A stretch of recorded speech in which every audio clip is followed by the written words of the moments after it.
Well, welcome back to the Super Earth Podcast. This is a Helldivers 2 podcast. I'm your host, DB, and I'm joined with my co-host, Snuff. Say hi, Snuff. Hello. Well, and today we have a different third co-host. Bacon couldn't make it with us, so we've got Demon. Introduce yourself, Demon. I'm Galactic Commander, Demon Lord, Dragon Wizard, reporting from the SES Dawn of Victory. I'm happy to be here. Happy to fill in for my coworker Bacon. I've been slightly referred to as the coworker previously on the podcast. Yeah, you have been featured before, so we're happy to have you on the episode. We've also played together for a little bit, so been a fun time. So yeah, how's Helldivers been, you two? How's it been going? I think we're 2 weeks into the patch and the war bond that dropped. It's like kind of a major change. So how you guys been enjoying that new patch and war bond? I've been loving it. A little bit of a little buggy still, but good to have harder difficulties back. And do you feel like, because my sense is that new patch, it's like, yeah, the bots are hard again, which I like. I like a challenge. Yeah. I've gotten a lot smarter. I'm loving it. So far, I've really only noticed the difficulty increase because they gave a buff to weapons that I'm not so much really interested in using.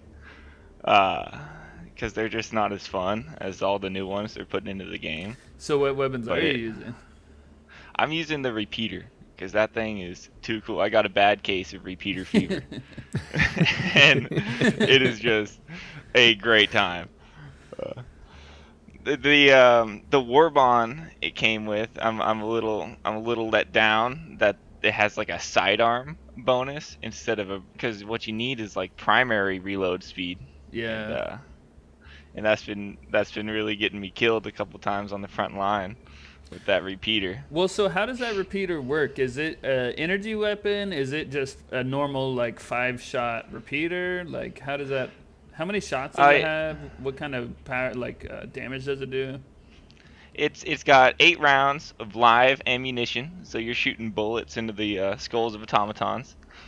And it's got rounds reload, so you can reload your mag at any time, and you're not throwing ammo away. Okay. Which is something I really like. But it's got some pretty good damage to it as long as you're hitting your headshots. You can pretty much one-shot most automatons that aren't Hulks or tanks.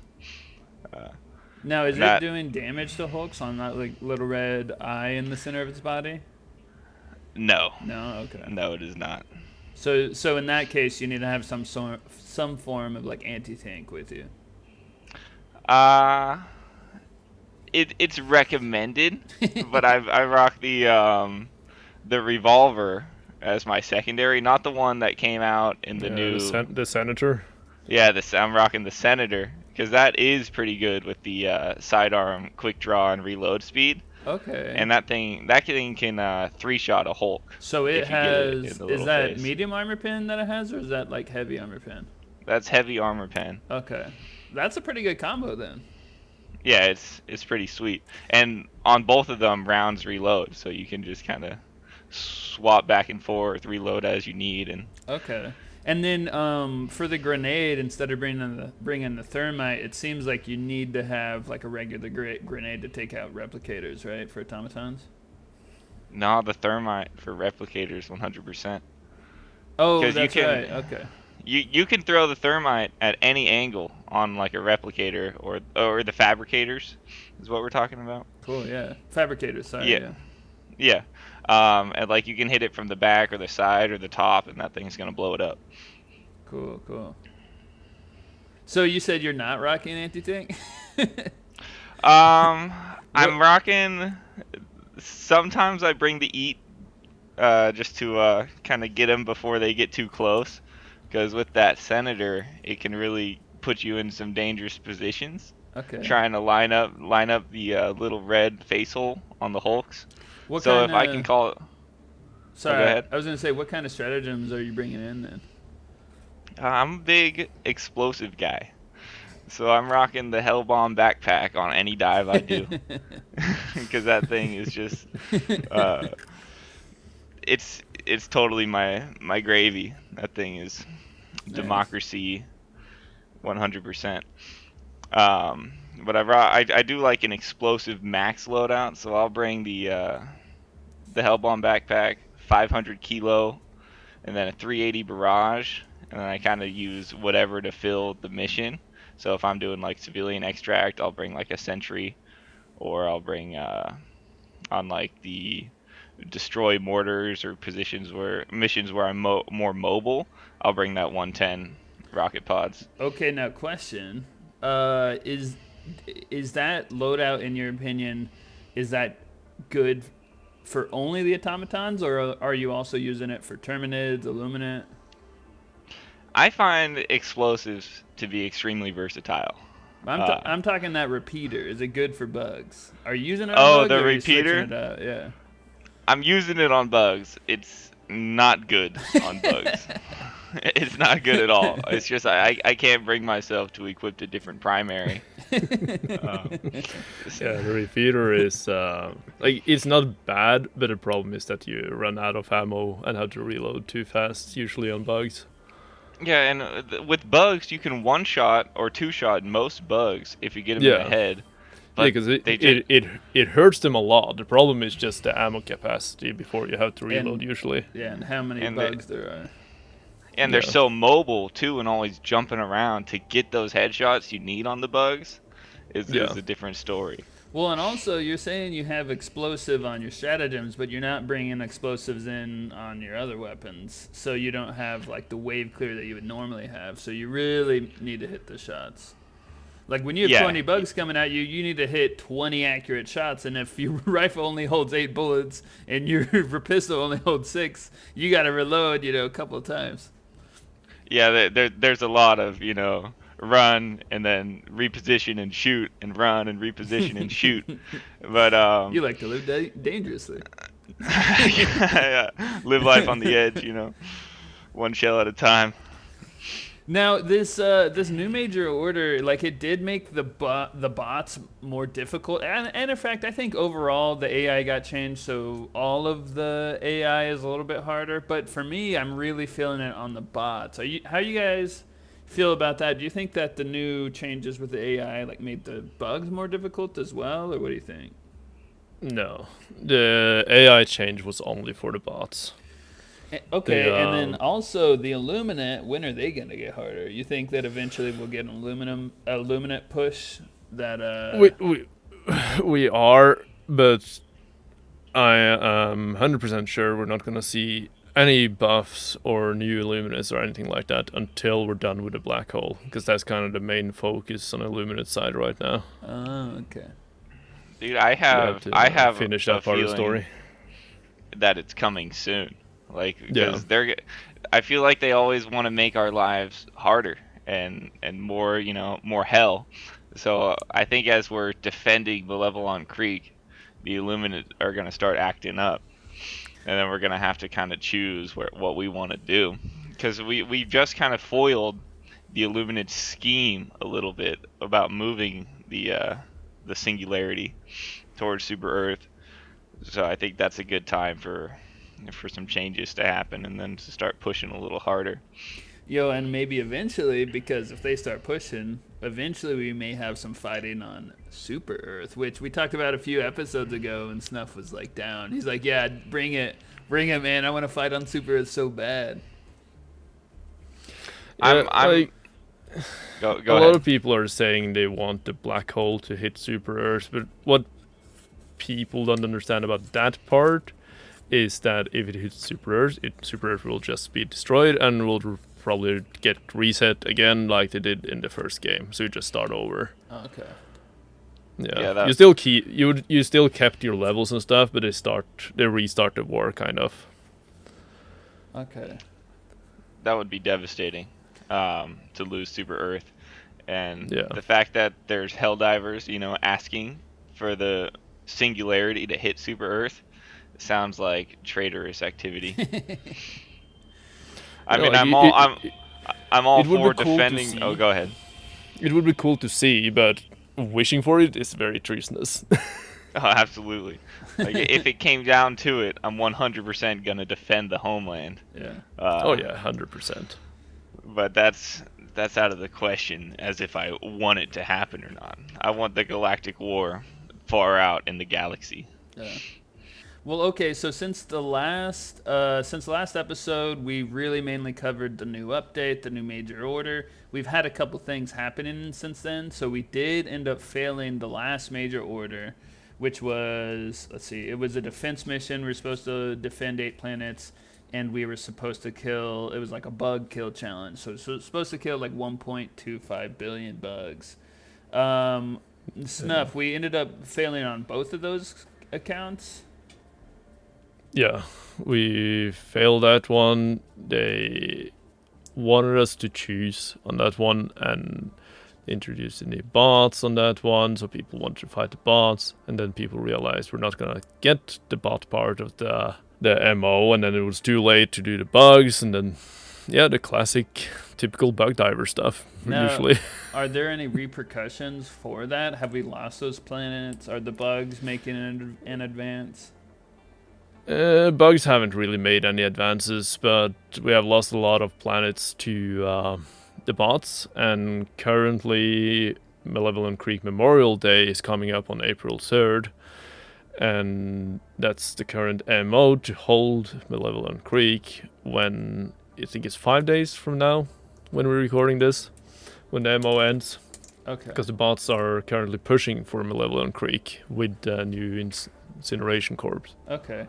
Another thing that's happened since the last episode is that they dropped a new stratagem, right? And this was like a week and a half after the update.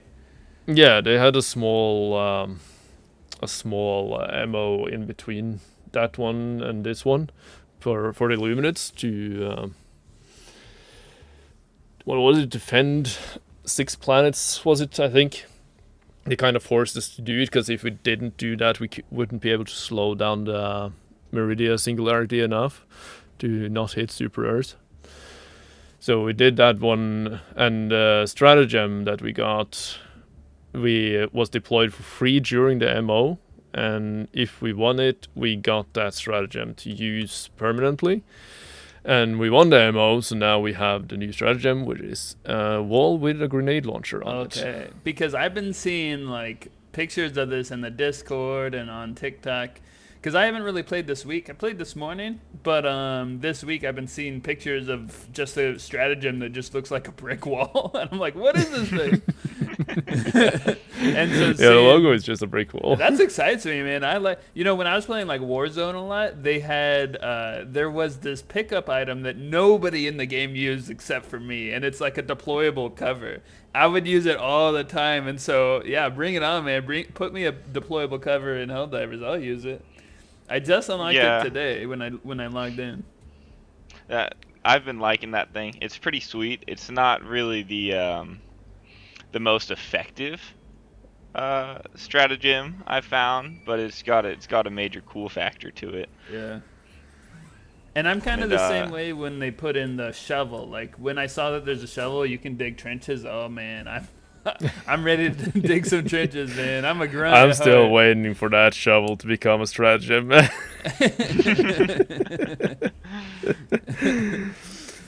wall is pretty cool. It has the same cool factor as the shovel, I would say. There is one problem to it, and that it is a little bit bugged at the moment, because it can stop the enemies from spawning if you have enough of them deployed at once. Oh, really? Yeah, I didn't know that. Yeah, so if you have 5 of them down on the map at the same time, it can stop the enemy from spawning completely. Okay. Hey, so you can still do the missions, but enemy doesn't spawn. Okay. Damn, that seems like a pretty decent exploit right there. Yeah, there's a little game breaking. But yeah, so I actually have a question, because that one, that's a stratagem that I was seeing on TikTok and stuff, and in the Discord. I've also been seeing some other videos on TikTok that I don't know if this is old or if this is a bug, but what is this that I'm seeing about the quasar cannon, like auto charging when it's on your back? Do you know? What? Do you know about this? Yeah. So the quasar after the patch, after you fire it once, you put it on your back like you always do, right? To pull out your other weapon. And on the back, when the cooldown for it is done, it will start recharging itself, so you can immediately fire it instead of having to charge it up when aiming. Now, is that intentional? No. Okay, so it's a bug. A lot of people are hoping they will keep it, but it is a bug, and I do think they should not keep it at all. They should fix it, because if they keep it, it will basically make every other anti-tank weapon obsolete. Yeah. Because it's basically 100%. like an E on your back if it's... Yeah, it's like having a eat constantly on your back. Yeah. Always ready to go. All So right, it would I mean, make I kind of like it that. would even make the recoilless obsolete, and recoilless is the strongest weapon in the game currently. Yeah. Okay. Yeah, I mean, I think they should keep it. If if you keep it on your back too long, it'll just go off. No, it won't go. Well, it won't go off. But it would be funny if they did it like the railgun, to just blow up if you charge it too long. Yeah, like maybe it's got some. If they want to keep that function in the game, they could have like an unsafe mode for the quasar, where if it will charge on its own, but if you keep it charged for a minute, it'll just go off. Yeah, basically make like the what it was called, the new sickle that basically has unsafe mode where you can just pepper it until it starts burning you. Mm-hmm. Basically make it like that, but then again, even with that, people would be able to exploit it so much that they shouldn't keep it. Yeah, 100%. Because then you can just keep it on, unsafe mode while you're in a fight, and then pull it back out and turn it off. I've talked about so many times before on the podcast here. We already are so incredibly much stronger than the enemy that we don't really need more buffs to weapons like that. We already crushed enemies. Like, you're fighting hundreds of enemies to one person, and you're fine. Well, where does the quasar fit generally in the scope of the anti-tank weapons? Because I generally don't bring it because it's got such a long, like, when you're. So what the quasar does is, the quasar is a laser where you hold down the trigger and then it shoots, and it's a long hold down. It's like 4 or 5 seconds. So where do you think that it sits in the stack of anti-tank weapons? Like, what's the use case for it? I'm assuming that if you're going to use a quasar, you have a decent weapon that you're knocking down most other things. So let's say if you're using for the Terminids, you've got a weapon that can crush every Terminid except for maybe like a Charger and a Bile Titan, and you pull the quasar out for those. Does it one-shot a Charger and a Bile Titan? A Charger, it will one-shot, and a Bile Titan, it will one-shot. The Hulk can one-shot a Factory Strider, I think, but you have to hit perfectly. I think it's usually 2 shots. But I think it shines the most on bug side, for me at least. Because of the charge up, if you're bringing it into bot side, the problem is that you just get shot down before you charge it up completely. Yeah.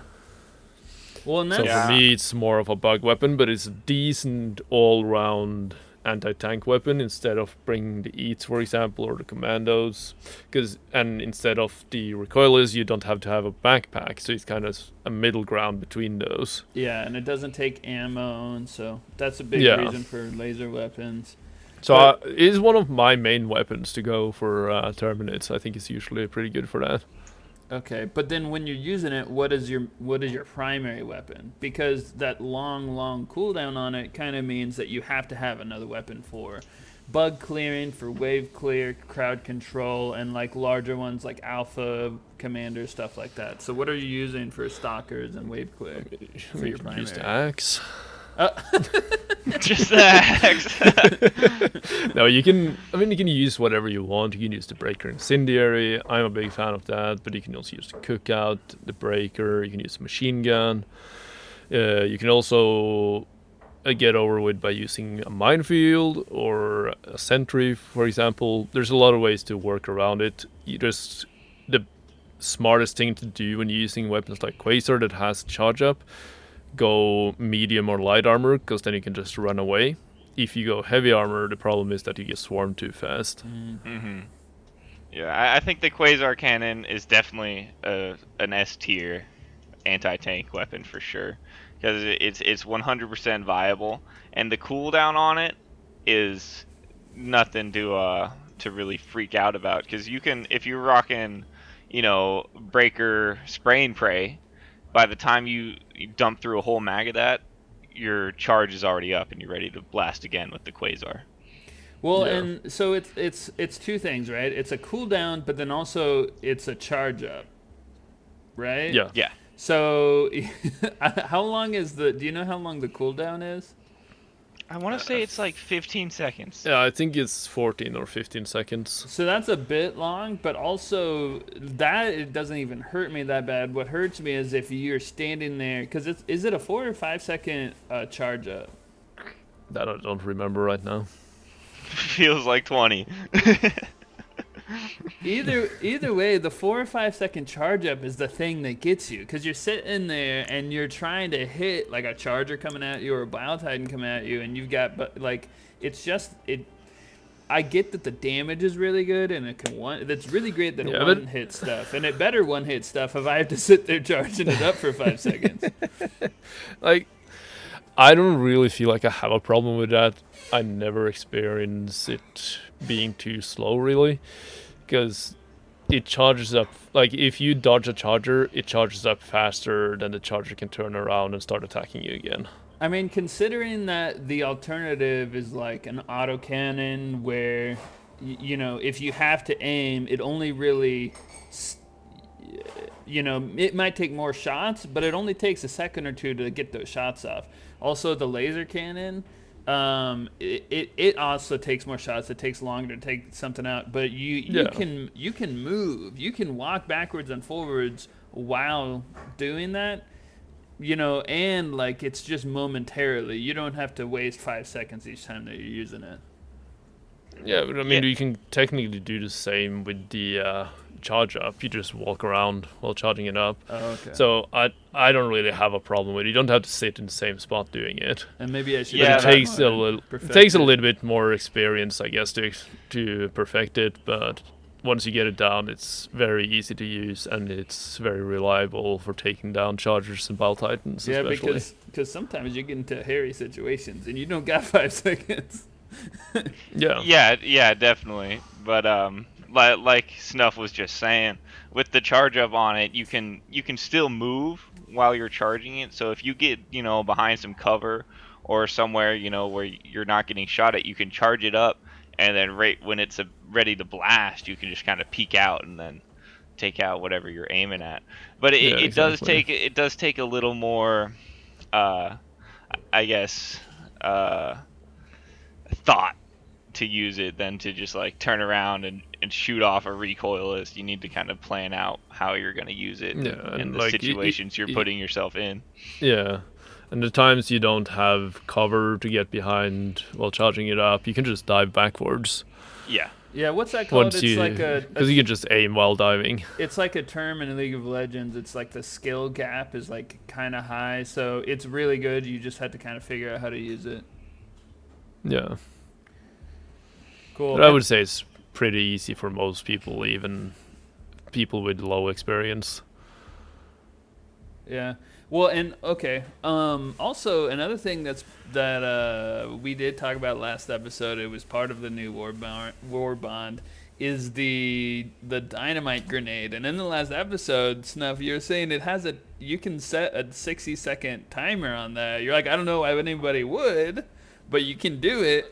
And then I found a TikTok. I found a TikTok. Hot potato. Exactly. It's the only reason I found that you want to set it to 60 seconds. You can use it for the Mexican standoff. You can use it as a hot potato. So for fratricide, that's the only reason for it. Yeah, or like if you want to if you want to blow up something and get out before you're noticed, like if you combine it with smoke, you can smoke the area, put the dynamite down, get out, then let it blow. Wait, say that Yeah, again? I got. The If you want to play a little bit more stealthy, you stealth. can Okay. pop down some smoke, get in there, get the dynamite down, get out, and then you haven't been noticed, and then it goes off. So maybe if you're like a solo player. Yeah, for example, you can still use it while playing with other teammates as well, but you have to make sure that they don't disturb everything in there while you're having the smoke there. And they don't run up on it when it's about to blow up. Yeah. I have found I'm not a fan of the dynamite. Not even remotely. I brought it into one of those defense missions, to try it out. And so I swapped out my thermite, which is my go-to, because that thing is just the best. The thermite can take out anything. One thermite, that's all you need. So I didn't really bring anti-tanks because I'm so used to relying on my thermite. Just stick it on the tank and then go do what else you need to do. So I'm rocking the dynamites, and I got a tank, and I'm like, oh, okay, cool. There's a tank right there. Throw a dynamite on it. Go do my thing. I come back, the tank's still right there, shooting at me with whatever it's armed with, whether it's a shredder or just a giant cannon on that thing. So and I come back, and I'm. Sorry, continue. And I'm like, oh well, it must need another TNT, another dynamite on there. So I throw another one. I'm like watching it this time because I'm like, well, this thing better take it out in two. Blows up right on it. Doesn't take it out. I end up getting killed by another tank. So I'm like, all right. I drop back in with the hell pod and I throw all four of them, stick them right on the tank. I'm watching them all go off and it's still there, not even like remotely close to dying. And at that point, I'm like, these things are useless. Okay, so how does it work? Like, what's the default setting? Is it like a 2-second fuse? Is it explode immediately? 5 seconds, I believe. Also, like, what does it stick to tanks if you throw it on them? Do you have to? What's going on? It sticks. Okay. I haven't adjusted the timer or played with that at all, just because I kind of wanted to go off, a couple seconds after I throw it, and that's what it's been doing. I just noticed the damage, at least anti-tank damage on it. It has a nice blast radius, but it is totally not doing what I want it to be doing. Yeah, it's not an anti-tank grenade. So it's a wave clear with a 5-second fuse. Yeah. The nice thing about the timer, though, is that you can activate it and run around with it until you have gathered up a lot of enemies. So that is one tactic you can use, and then throw it in when the timer is about to go off. Oh, okay. Because then you can get a lot more out of one blast. So you can like cook it essentially. Yeah. Okay. Cool. And then how else has this war bond been treating you? I know last top 5 Snuff, the Mexican standoff is I think made the list a couple of times where you use the pose where you're like a gunslinger and then you shoot your fellow Helldiver with a pistol. So how much of that have you been doing? Has it been have you been winning your duels? I don't think I've lost a single duel yet. It's easy to win your duel if your partner doesn't know you're dueling. That's the easiest way to win.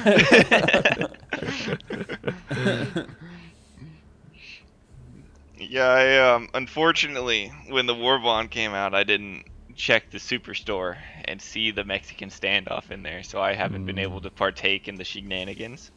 Dang. I'm sure it'll be back soon.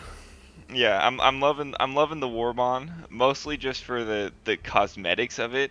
I'm not so much of a fan of the armor bonuses or the laser pistol, that new laser revolver thing.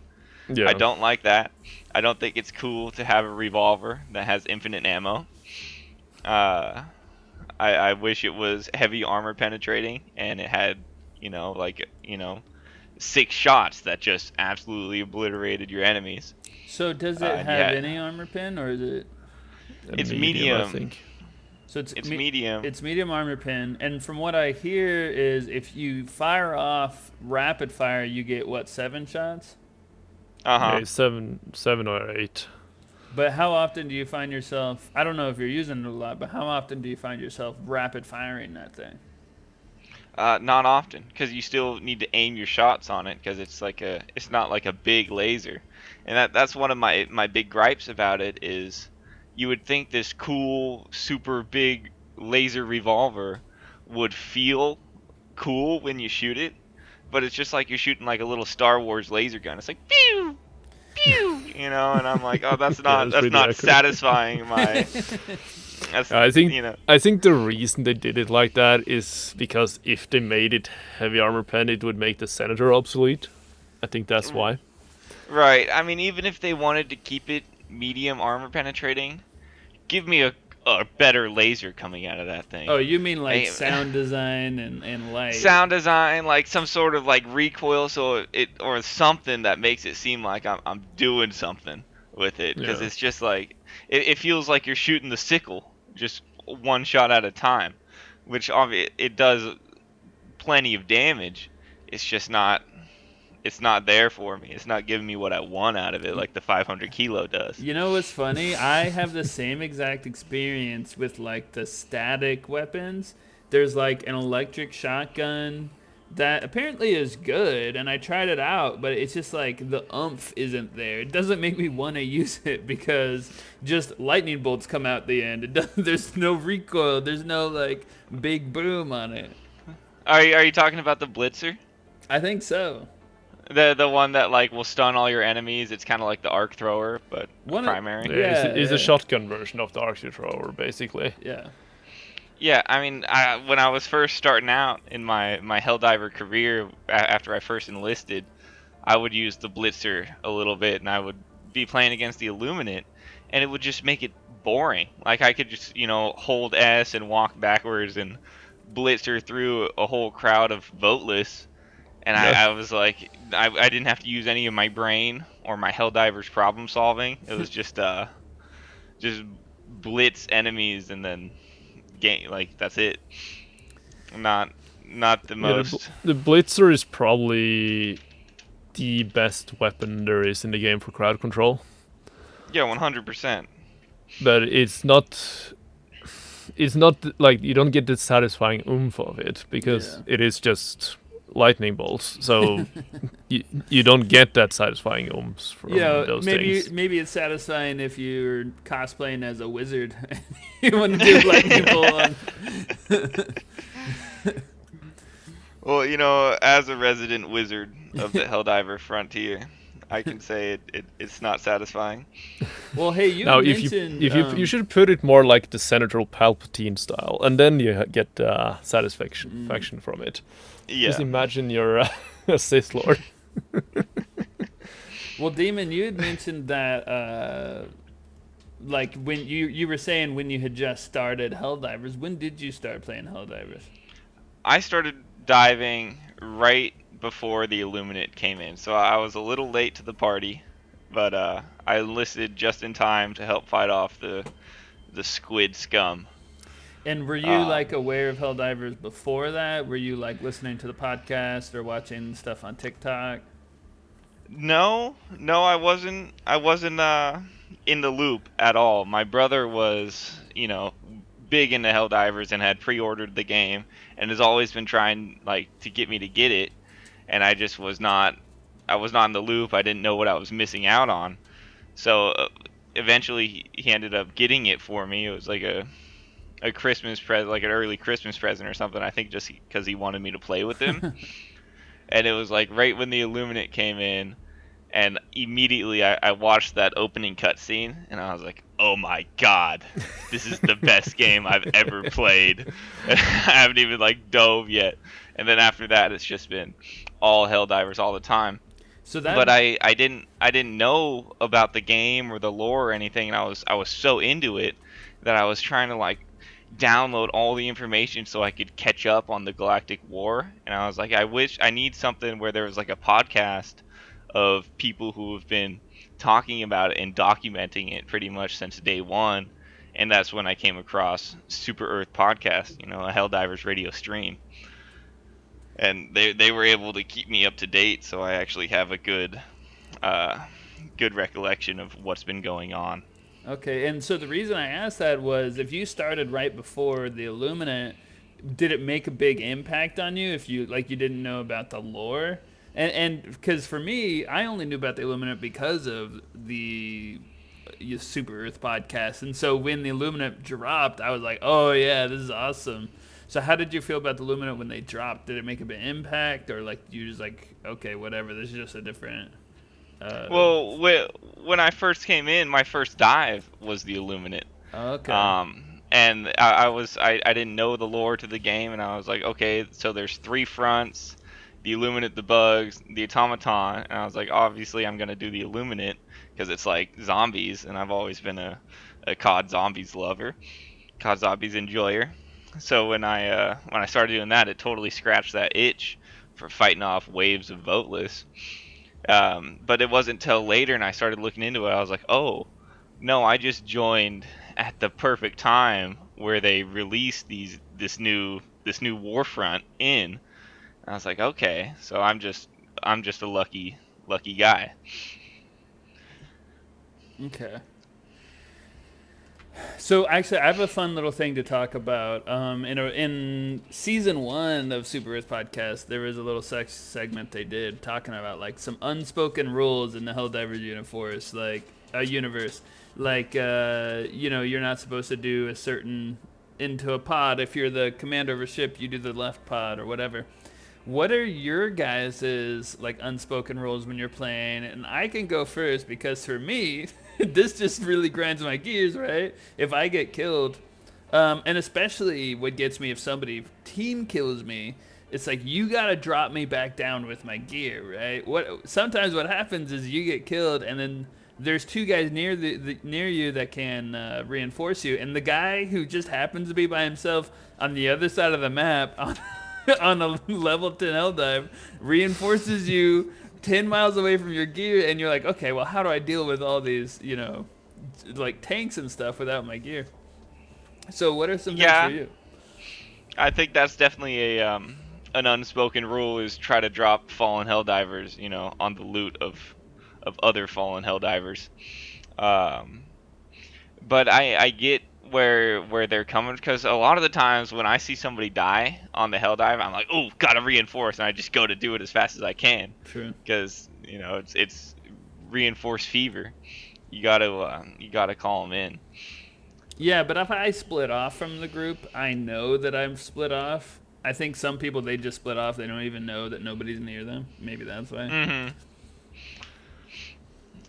But yeah, no, definitely. If you kill somebody, you call them back right on their gear. If you, as long as it's safe enough to put the person back where they died, always put them as close as possible to where they died, so they can grab the gear and the samples and all that. Of course, if it's completely overswarmed by enemies, you don't put them there. You put them behind a rock or something where they are safe and they can re-engage from a safe distance and then get back in. Yeah. I think an unspoken rule for me is a team kill for a team kill. If somebody kills you, you have the right to kill him back. You don't have to kill him back, but 100% have the right to do that. You have that right. It depends. If you're running in front of the person and they are still shooting and you just swoop in front of them and you die to their bullets, it's your own fault. Yeah, 100. Yeah, absolutely. Yeah. That's your own fault. But if they shoot you just for fun, 100%. Yeah. Yeah, and it doesn't matter how many lives are left on the mission. Yeah. You take them out if you feel the need. Also, if there's somebody who's playing, I don't want to say playing badly, but who is constantly throwing, I was playing once with a diver who would put their sentry turrets in the worst spots, and everyone would be constantly killed by I just blow turrets. up that sentry if they do that. Yeah, you start blowing them up, But Yeah. sometimes you just gotta shoot them, so they realize they're doing something wrong. Yeah, if people are doing something that fucks over the team, you either have to kind of kick that person or talk to them or just get rid of whatever they put down to avoid that. Yeah, give them a little timeout, like shoot them Yeah. and then let them like hang out in the destroyer for a couple of minutes and rethink their lives. I do think the Hell Pod order is another one to touch on because it was said so long ago in the podcast. But it's a good rule of thumb to follow that generally you go from highest level to lowest level, left to right in the Hell Pods if you're looking at them from the galactic map. The unspoken rule there is technically the captain of the ship gets the left Hell Pod, but because that's stuck from the first game, because the captain of the ship would always have the left Hell Pod. But it has kind of changed a little bit, because now it's the left front Hell Pod, so the middle left is the new captain's Hell Pod. That is where most of them will go every time, because they will always want to be in front of the ship. So that's kind of changed in a little bit into a new unspoken rule nowadays. Okay. Oh, so I guess that's a good one to retouch on because I was unaware. Yeah. Another thing that we did touch on last episode, we were talking about boosters. Like, what are the boosters that everybody should bring in? And it kind of seems like most people do pick the same 4. Do you want to recap what those are, Snuff? Yeah, the best 4, like, hands down, are Vitality, Hell Pod Optimization, Stamina, and Muscle Enhancement. A lot of people choose the Stim Booster instead of the Stamina, because they want the extra seconds that the Stim lasts and a little bit extra speed. But the thing that they don't really realize is that it's so insignificant. It looks like you're going a lot faster, but in real life you're not actually going that much faster. You're barely moving faster at all. And the Stim Booster is not worth it unless you're wearing medic armor. Mm-hmm. Yeah, I'm not one of the biggest Stim Booster enjoyers. Yeah.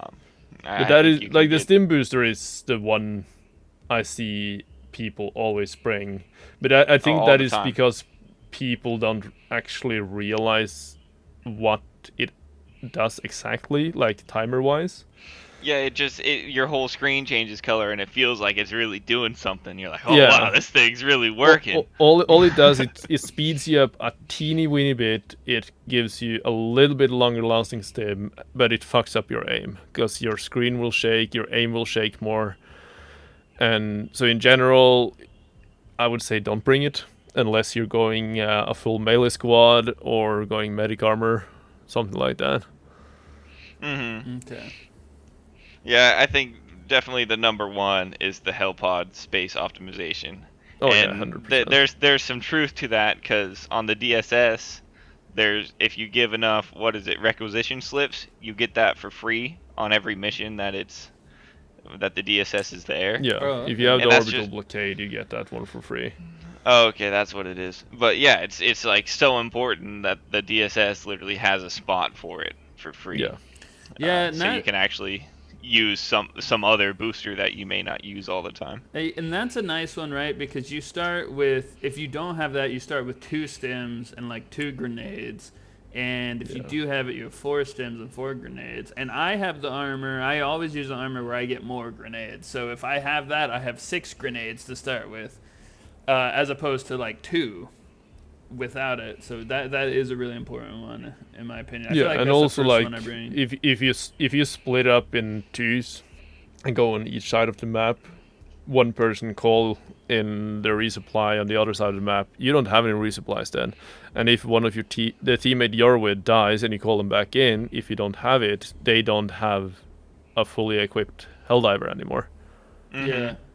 And yeah, also, it's pretty crucial, especially if you're splitting up, to be dropping in with full supplies. But you saying that just made me think of something. Like I wish that if you did die, your stims that you did have would fall out of you and you could be picked up by other people. So that way, if you are low and your buddy dies, you can grab a grenade off his body. You could grab a stim off his body. That would be really nice. There should definitely. I was thinking that, recently when I was playing, there should be more Helldiver drops. Like if you run over a fallen corpse, you should be able to pick up, whatever spare ammo and stims off their body, because it's not like it disappears. It should still be there. Yeah. And that is the reason the shovel is currently kind of like a stratagem weapon. It replaces your quasar or whatever you have on your back, because as we're speaking right now, you cannot pick up secondary weapons, and that is why the shovel replaces your stratagem weapon instead of your secondary. Now, do you think that the shovel, if they do make it something you can bring in, do you think it should replace the secondary or replace? Hell yeah. Don't the secondaries. Just make it a stratagem for the memes. A hell pod with one shovel. I would like it to be a secondary. But no, the nicest thing would be secondary, but for the memes, I would say make it a stratagem. Oh, because there aren't really any secondaries you can pick up off the map, right? No, there's like you can't. There's some primaries, mainly like the double action shotgun, and then there's some primaries and stratagem weapons you can pick up, but no secondaries. Interesting. Yeah, it would be nice to like pick, have random senators and different things on the map. Mm-hmm. Yeah. What I've noticed about the shovel is it's fantastic. The shovel, 100% fantastic. Yeah. My one gripe about it is when you like scoop up some dirt, I wish you could put that dirt down. So like that would be nice. You can actually make a mound. Actually make a mound, so you can dig a hole, but then build a barricade at the same time. That's true. That would be really nice. My biggest gripe about the shovel and any melee weapon, honestly, is that if you have it equipped and go to the fucking computer, it will always block your view from the computer every single time. Every single time. It's perfectly placed in front of the stratagem code. That's gotten me killed so many times when I was trying to do that berserker challenge. I was like, "Whoa!" I can't type it. Now, when you're placed. When you're using a melee weapon, is there only one attack? It's like a swing. Is there like a heavy attack or different parries and stuff? No, one type of attack. Do you think they should add different types of melee attacks, different types of strategies and techniques? They could, but I don't think there is a point to it. I wouldn't complain if you hold down, you did a heavy attack. I think that'd be cool. It would be neat, but I don't think it's worth the time for them implementing that. Yeah. I could see that being more useful against the Illuminate or the Automaton, where if you're fighting one of the bigger guys, you could use heavy attacks instead of barraging them with little stabs. Well, what I was thinking was like a parry. So for instance, the Automaton chainsaw arms, you parry away a chainsaw arm and you hit him. Or, even a Terminid, you parry a Terminid attack and then you hit him back or whatever. Parries could be fun. Like a block. I mean, you technically that would be awesome. But you have to use a shield. Oh, okay. Okay. Yeah, I mean, it'd be awesome, but that's so much melee mechanics for them to implement into the game. Start having sword fights with the automatons. The melee. I love the melee part of the game, but there are so few people actually running melee that it's really not worth their time to start looking into that, at least yet. Yeah.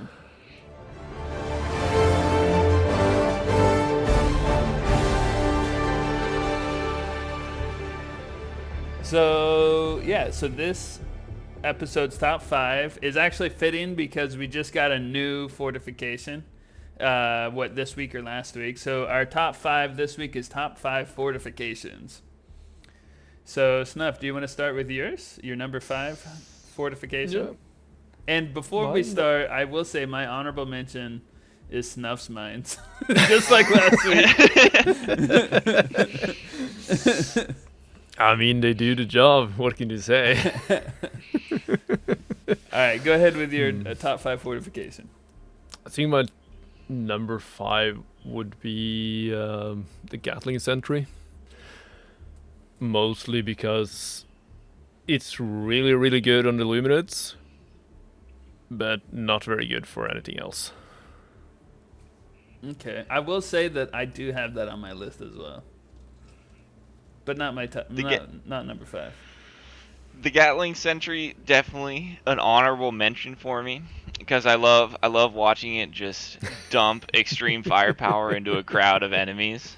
But it didn't make my list just because I think the cooldown's too high, and it doesn't swivel fast enough for my liking. It's too easy for it to get swarmed. But I'm a Gatling Sentry enjoyer for sure. All right, and then what's your number 5, Demon? My number 5 is the Rocket Sentry. I put it at 5 because it's not good enough to be anywhere else, but it's definitely got its applications where if you're able to put it in a spot where it's not going to get destroyed immediately, which is what it does, it can unleash some devastating firepower onto, ships, drop ships, or big enemies, and it can really put in some work. Yeah, definitely. Yeah, what's the main use problem case with it for is that? if you put it next to a teammate, I will blow it up immediately, because then it's just annoying because it topples over you if you're behind it when it shoots. Yeah, it takes a lot of brain power to figure out where to put you have it's going to be place effective. it smart. But if you put it down somewhere right, it can be so good. 100%. So yeah, what is the use case for it? Is it taking out Striders and Hulks? Is it like an anti-tank stratagem? He lost connection. He's back now. I'm sorry about that. Again. Okay, yeah, I was Sorry saying, about that. what's the use case for that Rocket Sentry? Is it an anti-tank? Is it taking out Hulks and Factory Striders?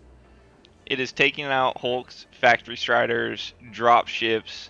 It'll take out literally anything in its path. Okay. But it will also, take out Helldivers who are out of its path.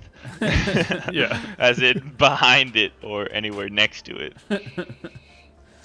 All right. Well, my number 5, and I have a similar reasoning for my number 5 as I do the number 1, is that I don't think it gets enough use, but there definitely is utility for it. It's that my number 5 is the shield generator relay.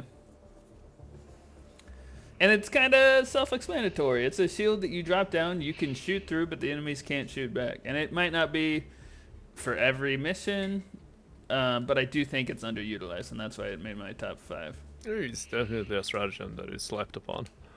Yeah, because I definitely sleep upon that stratagem. I don't know if I've ever brought it in to a... Well, actually, I brought it in once against bugs, and I would only use it as a decoy to throw it away and draw bugs away from me. It's not the best stratagem on bug side, I would say. But Yeah, for I would bots, agree with it's that. useful if you are actually grouped up and there is a lot of enemies. Then I would say it has its use case. Yeah, there's certain times the missions, I think it's the extraction mission or there's like a kill mission, right? Where the map is so small and there's so many like mortars and stuff coming into you that if you're grouped up, like let's say Snuff brought in only mines and then I brought this in, like we could kind of huddle up in under the shield generator relay and fight automatons and not until take someone drops the mine within the shields. Yeah. Someone, nobody knows who that could be. But yeah, It's never me. I throw them far away. it's not good enough to absolutely. It's not good enough to be any higher on the list, but I did want to include it. Yeah, and It's a I good think stratagem. it's good you made it on your list because I have been on the front line with some valiant divers who've used that, and I found myself running to its safety before. Yeah. All right, Snuff, what's your number 4? My number 4 would be incendiary mines. It is, I would say, the most useless of the mines. But I still love them. Like they have their uses, it's good for the crowd control, but the problem is that they don't really kill that much. It's like a bad version of the gas mines, kinda, because they don't confuse the enemies like the gas, but they don't kill any more enemies than the gas either. Okay. And I find that the incineraries are only good against the bugs, but still not as good as Yeah. the gas against the bugs. Exactly. So yeah, that's would be my number 4. Okay. That's And- good number 4. Yeah, Demon, what's your number 4? My number 4 is the EMS mortar. Especially if you're playing on defense missions, it can be crucial to your survival to have an EMS mortar in the back that's just slowing enemies to keep them in the kill zone, and it's also not going to be taking out Helldivers left and right.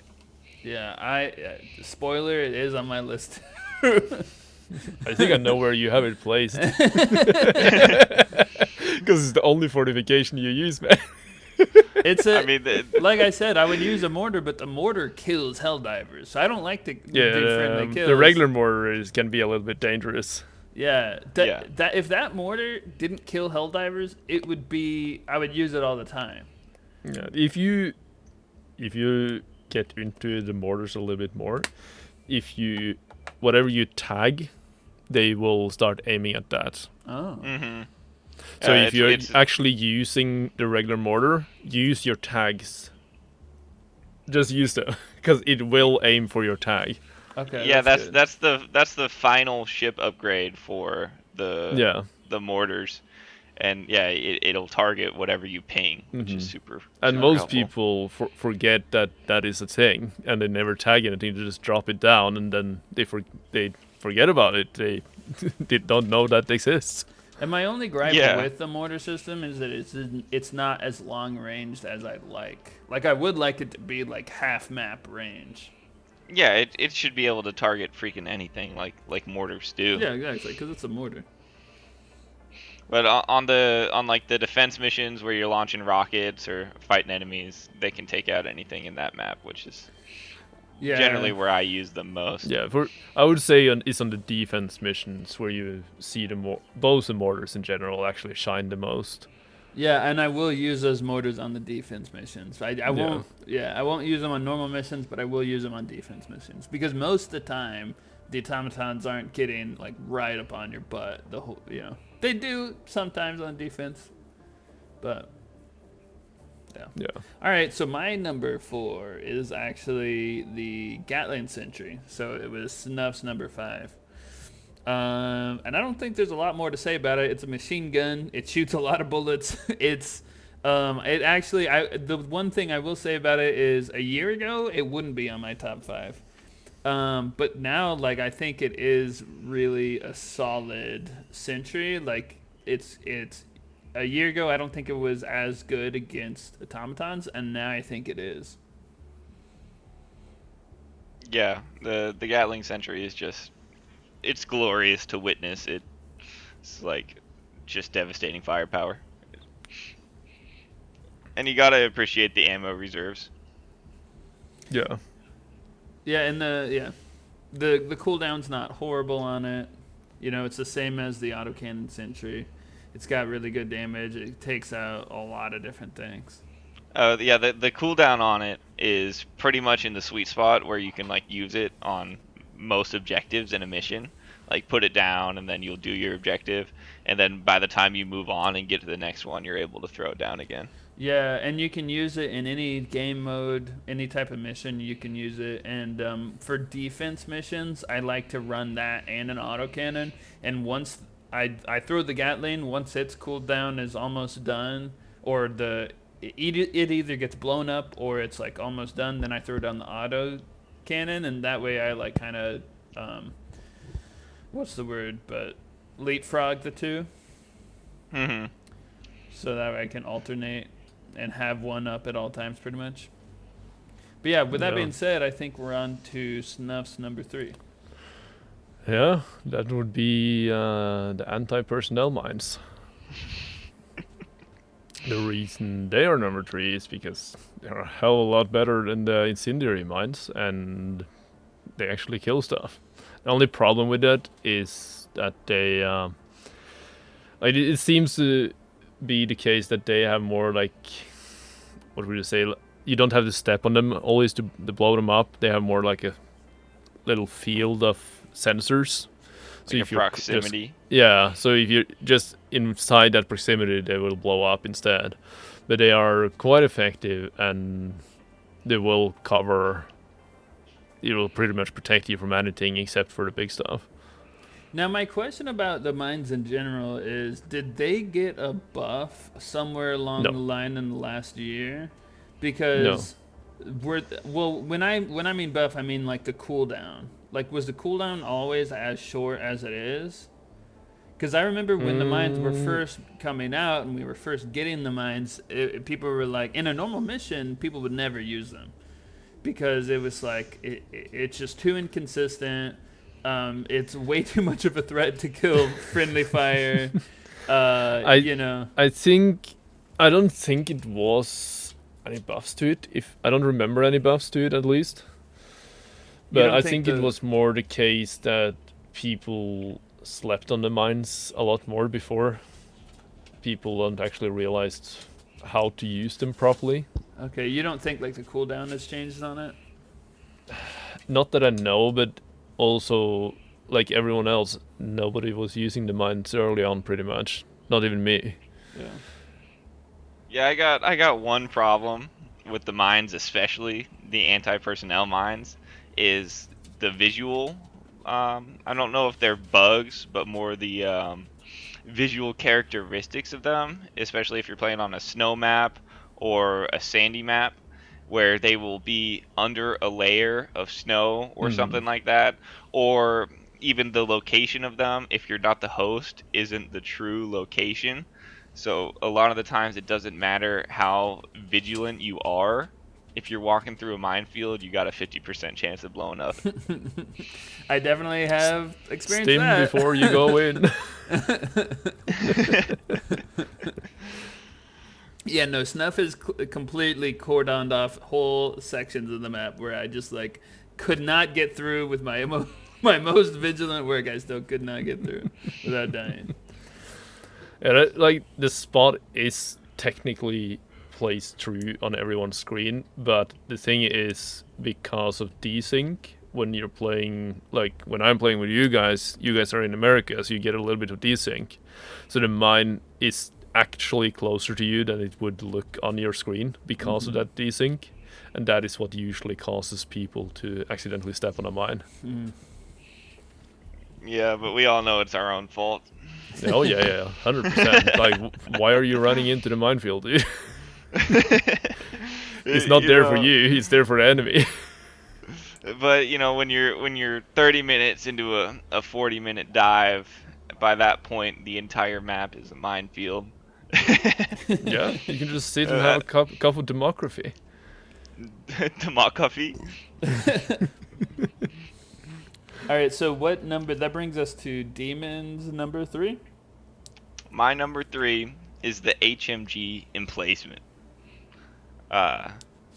Mostly for defense missions, but you can use it on objectives, and it's just so good to be able to throw down pretty much 2 heavy machine guns with no recoil that can take out essentially any target. Well, go ahead and explain, if somebody's never played the game or never done the HMG emplacement, explain what it is. Well, it's like a turret that you man. It's a Helldiver manned dual machine gun turret, and it's got plenty of ammo. I don't know the actual number for the ammo reserve, but if you're not just spraying it, you can man the turret for about 5 minutes and focus on some big enemies. But that thing is very powerful. Yeah, so as opposed to some of the auto turrets where you just drop it and it shoots for you, that HMG turret, you have to man yourself, and you're actually like using it, so it kind of like locks you down in a specific area for a bit. Yeah, it's definitely much more effective if you're playing with a team, so they can actually cover enemies that are attacking you. But if you're able to put it down in a decent spot, you can pick off any enemies before they get close. And it's a good anti-tank weapon, right? So it's taken out Hulks and Bio-Titans and Factory Striders. Not Factory Striders and not tanks, but it'll take out Hulks and Bio-Titans and Chargers. But there are some things that it can't take down. Okay. Yeah, no, the HMG emplacement can take down Factory Striders. I'm not gonna say it can't, but I've it's done it not. several times. I wouldn't say it's the number one choice. No, definitely not the number one. But taking down a you can Factory Strider. definitely do it in surprisingly few shots, but you have to be very accurate with your shooting. Mm-hmm. Now, when you guys are taking out Factory Striders, I always I want to take out the nose turrets first on a Factory Strider, just because I get killed by them so often. But what do you think the procedure is for eliminating a Factory Strider? Like, what do you go for first? How do you eliminate it? Depends on the distance you are from it. The most effective way to take out a Factory Strider is to drop a Helldiver on top of it and let them do their work. The coolest way is to drop on top of it and start axing the vents on the top. But I mean, if you got a Helldiver with thermites and you drop him on there, he can just dump all his thermites on there, hop off, and call it a day. Now, does it matter? Yeah, that's when we get back to the hell pod optimization. Doesn't matter where you put the thermite on that? Yeah, the head is the best spot. Okay. Yeah, the head's good, or there's the vents on the top back of it. But I think if you get your 3 thermites on there, it's not staying up for much longer. Okay. And then we're on, as far as the top 5, we're on mine number 3, right? Yeah. Yeah. Cool. So my number 3 fortification is the anti-tank mine. I think it's my only mine on my list. And really, maybe my number 3 should be any of the mines. Like, all the mines are good. And in the state of the game right now, I think Snuff's right. I think the mines are generally slept on. They're not as slept on anymore. Like, maybe I'm biased because I play with Snuff a lot. So I being used a lot. No, but I think we're at the point in the game where also a lot more people are reaching max level than earlier on when the mines first were introduced. So people are also trying out more of the different loadouts instead of just sticking to the same thing, because it gets kind of boring if you just stick to the same thing over and over again. Yeah. When you have played for that long.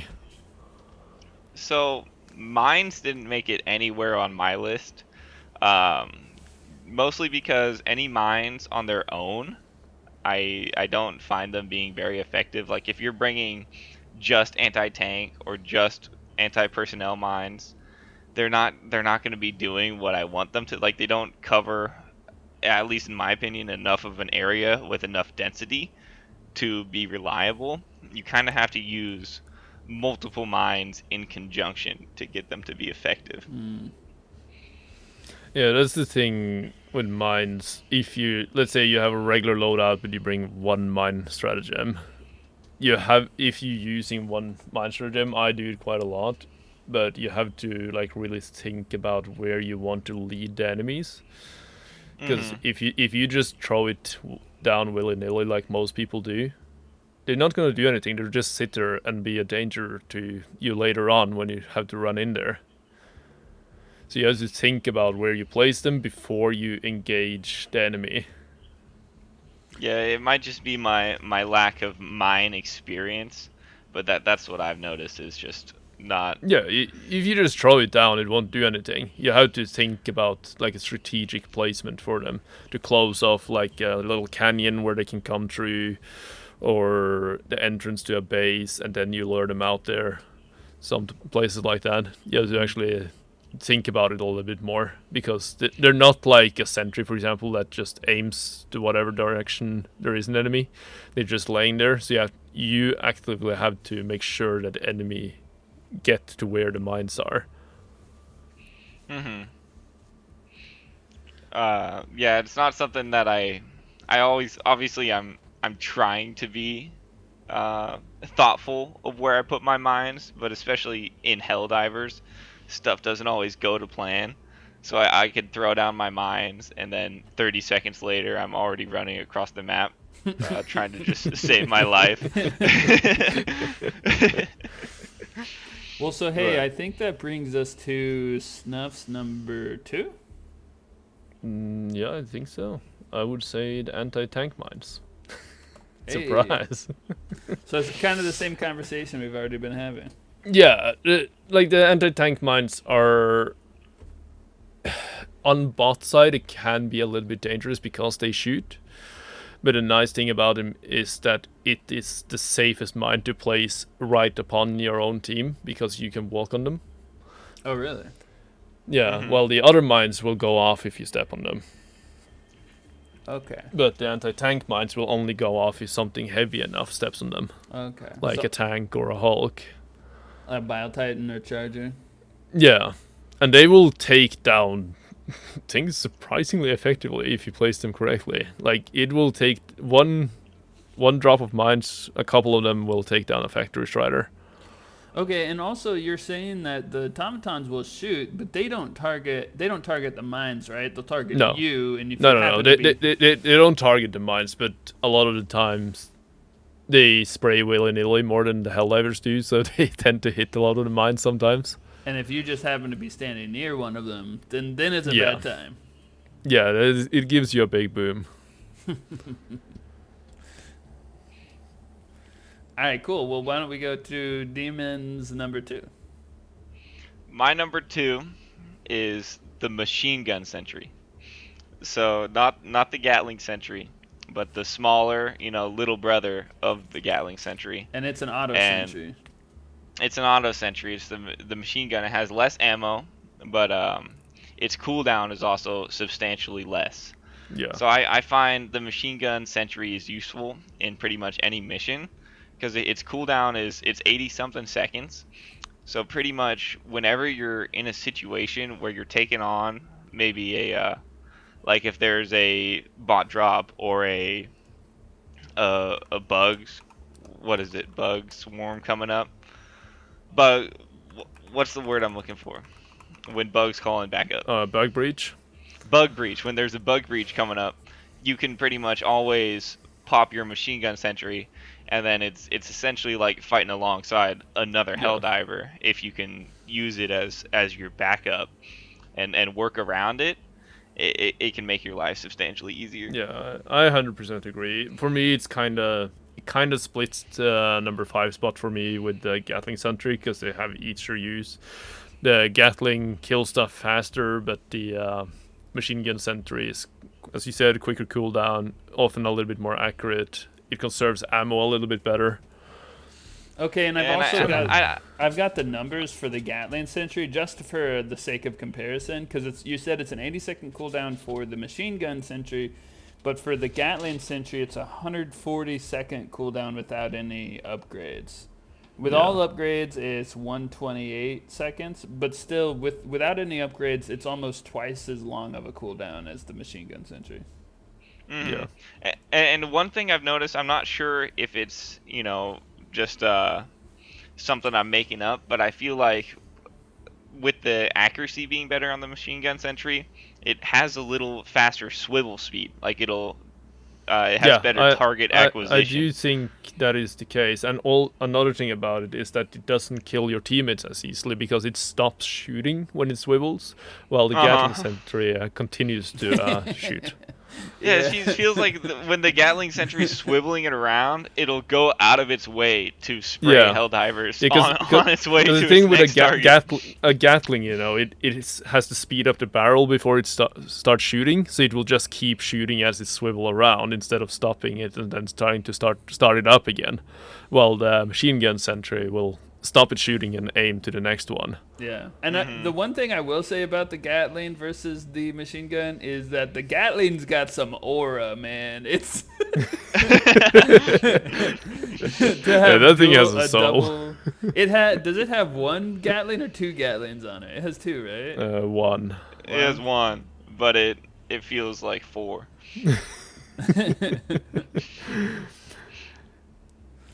Yeah, the Gatling sentry's definitely got aura. Every time you throw it down, you gotta say "arise" when it comes up.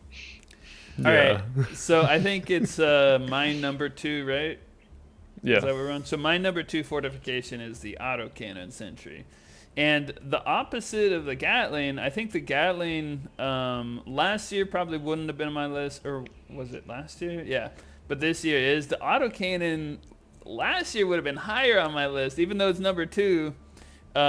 This year, I'm not using it quite as much. Like, I don't use it for every mission, but like last year I was using it for bugs, and this year I'm not.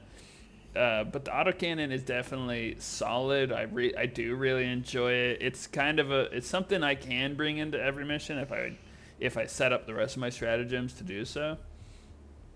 And it's because it's an anti-tank. It's an option to have as an anti-tank. So if you're running your kit, like your primary and your stratagem weapon, and you don't have anti-tank on your kit, you can bring in an autocannon, and it is a little bit of a anti-tank option. Yeah. No, it's a very viable sentry. You gotta love the autocannon sentry. The one thing about it is, like, once you put it down, you're now on crowd control for that autocannon sentry, and you gotta kind of put everything you have into protecting it, and hope that it takes out the tanks as it should. Yeah. Because last year I was playing Terminids, and if 2 bug breaches happened, I would just drop the autocannon like 50, 60 meters away and let it do its thing. This year I'm like protecting it a lot more. It doesn't seem to be quite as good. Doesn't seem to be quite quite as much ammo. Doesn't seem to last quite as long. It takes less hits. It seems a little bit worse than last year, but it still is viable. I think it's pretty much the same as it was. I think just the problem now is that the more aggressive and bigger bug breaches than we had before makes it harder for it to be as effective on it. Because now there's a lot more bugs coming out at once, so it can't handle it as well.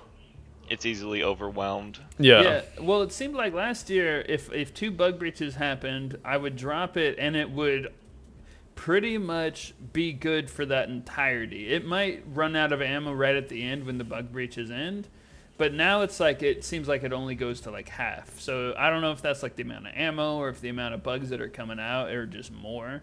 But yeah, it seems to be just a slightly less effective. Like I could be wrong on that, but yeah. Yes, we're on to number 1. Yeah, what's your top 1? Your number 1 fortifications. You're never gonna believe it, DB. I bet your mind is gonna be completely blown out of your head. It's the gas mines. The gas mines, I would say, is the best mines in the games after they got introduced. Mainly because they confuse all the enemies when they go off. The gas lingers in the air for quite a long time, so anything new that comes into that area, even if the mines are gone, the gas is still there and will confuse them. It also kills them. So yeah, it's probably the best ones, and they're also very reliable on not stepping on them compared to a lot of the other mines, I would say. Definitely, I'd put the gas mines at the top of the of the mines. Like I see myself quite often now. I used to use the machine gun sentry quite a lot before, but my gas mines are kind of taking the place. I see more use of the gas mines now than the machine gun sentry, because it has a 2-minute cooldown, so it's fairly fast. It's not as fast as the machine gun sentry, but still fairly fast. It covers a big area. The gas lingers a long time. It confuses every enemy. Yeah, it's very viable. But again, as I said before, you have to think about where you place the mines. Like, no matter what type of mines, you have to think about where you place them. Yeah, so the cooldown on the gas mines are 120 seconds without upgrades and 102 seconds with all upgrades. Yeah. That's pretty quick. But yeah, it's very quick. Yeah, it's pretty quick, and they are pretty good. They're pretty consistent. I do see you use them all the time, which is the same. And I think it deserves to be your number one. I think that's totally fitting. And I think my number one is on the same level as yours, where I see you using it all the time. Where I think you know what my number one is. Oh, I know exactly. I knew before we started talking about this. As soon as I saw there was a top 5 fortifications, I knew immediately what you're gonna put on number one. But yeah, gas mines definitely is a good choice. Now, Demon, what's your number one fortification? My number one fortification is teamwork. Helldiver coordination. If you have, a squad of 4 Helldivers properly working together and, just playing the game as it should, using all their equipment in, helping out each other, you're pretty much an unstoppable force. Yeah. And that's just, nothing is as beautiful as, going through a mission from objective to objective with a full squad just mowing down everything that comes your way. I would say that especially if the team actually builds around each other so they can support each other as well. That is one thing people sleep on a lot because people just pick whatever willy-nilly things they like the most. They don't think about their teammates. But if you actually go in there and specialize yourself more so you can support your teammates and help them out with specific things, you will have such an easy time with everything. Oh my god, it's like you're playing a different game. Yeah. And the one thing I will say about fortifications, I'll relate this to, my military experience as well, is that any place can be a fighting position. If you have a fire team, 4 dudes, and your team leader is like, hey, we're gonna grab that ditch, grab a fighting position on this ditch. You cover left flank, you cover right flank. A rock can be a fighting position, and so you can make with a squad of Helldivers, you can make any position. You can make an open field a fighting position, especially if you have the shovel. Exactly, I was about to say, especially if you have an E-tool, you can make a trench anywhere, and you can create a improvised fighting position out of it. Yeah, like I would say, if you have a full squad and one person chooses to be a medic for the squad, that is a highly, highly viable option, and that medic. Make sure that medic has the shovel, because the medic isn't the fighter in the group. They will make sure you guys have what you need. They will give you they can have a supply backpack, give everyone supplies, stim pistol. They can have a shovel to dig the trenches. They can help you out so much. I actually forgot the stim pistol is in the game. I just saw it one time when I was looking at like stratagems and stuff for the war bonds, because I had like a few months kind of respite where I wasn't playing the game. Can you explain like how the stim pistol works? Yeah, so the stim pistol also had a little bit of a buff a while back, and people have been forgetting about that, because now when the stim from the stim pistol doesn't fully stim you like a regular stim, but now after the new buff on the stim pistol, you can stack the stims to give you extra boost. So basically, it's a small like dart gun kind of. It shoots a small stim at the person. The sights are horrible on it. Don't even bother using the sights. just use the reticle on the third-person view. All right, and then I've got a little data on it. It has a capacity of 6, and you can carry 24 spare rounds. So that is a substantial amount of stims. But how much did you say the percentage that it heals? Like 50%, 20%? I think it's like 20 or 30%, somewhere in that area. Okay. And, a lot of times, like, I do have 20% of health that I need a stim, but I don't want to waste a full stim. Yeah, exactly. So if you have a medic, you don't have to worry about that, because the medic, first of all, has extra stims. They have up to 6 stims on them. And if you have the stim pistol as well, they can stim you guys when they see your health bar is starting to go a little bit down, instead of you guys having to stop shooting and stim yourself and waste a whole stim. Now there's an armor pack that gives you more stims, you're saying? Yeah, the medic armors are the ones that give. It also gives you 2 extra seconds for stim duration.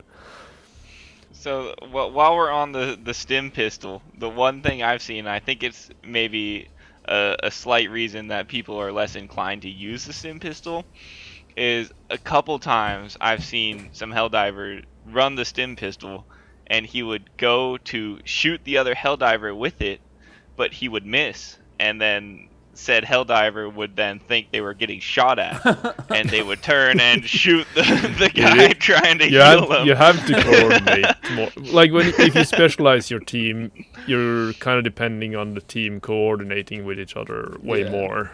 Yeah, and most of the time you'll be in a call with your friends, and then there will be less confusion where you think you're just diving with a rando and you can't really talk to him. That's fair, and then it's like, you're shooting at me, what the hell? And then you shoot him back.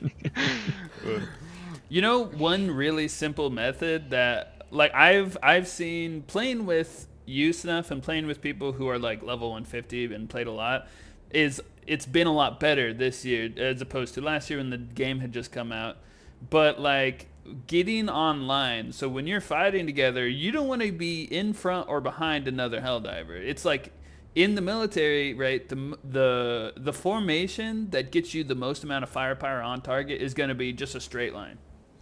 And so yeah, when you're coordinating with your Helldivers, it's like if you can get to the left or right, and then you have 4 guns on target as opposed to 1, that'll really help too.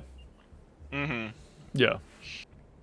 But wait, what are we? Where are we on the list for number 1? We're at your number 1. We're on my number. All right, so my number 1 fortification, no surprise, is the EMS mortar. All right.